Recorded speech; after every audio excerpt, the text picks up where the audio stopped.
时在地新闻继续来讲，这实在是真气咯！买刮刮乐扣着5000块要去领钱，讲已经领去了，这是啥物情形呢？高雄一个单身是买2000块一张的迄种刮刮乐，扣着5000块，真欢喜。到另外一间的彩券行要来换现金，彩券行甲讲，你这张彩券呢 QR code 已经互扫过，奖金嘛已经领过了。这个单身是拢讲去。当去进前，迄间彩券行来理论，第一时间头家甲会歹势，讲店员唔知影考过啊，佮甲囥起哩卖真歹势。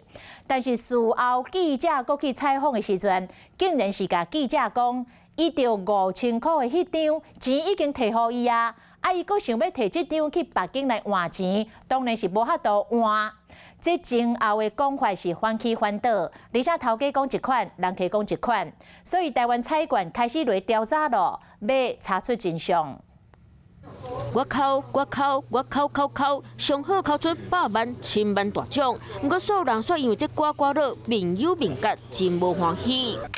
一个单身是伫咧人民册顶 po 文，讲1月29买几张2000块的刮刮乐，其中一张着5000块，去北京彩券行要换钱时，头家所甲讲，彩券顶的 QR code 互考过，奖金嘛已经领过啊。去甲伊登记本来彩券行理论，头家就甲伊讲啊是足够的疏忽，嘛换一张新的互伊。不过考过刮刮乐，佮卖互别人，会感觉很刮刮。听教说那个有可能是就有客人已经刮完，然后已经对完场钱领走，然后他们店员自己没有发现，把它放回去。然后又靠被我调掉。红加了这间高雄大厦一间彩券行对单身是指控，业者背回讲，对方现场早就已经把钱领走啊。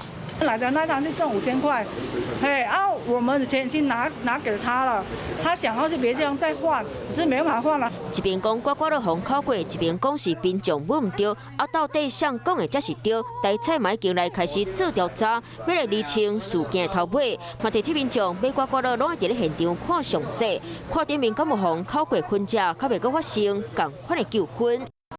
Hello， 大家好，我是乃瑜，要教给大家2个任务。第一个，华视新闻的脸书专页，你按赞了吗？还有华视新闻的 YouTube 频道，赶紧订阅起来，还要记得按赞，开启小铃铛哦。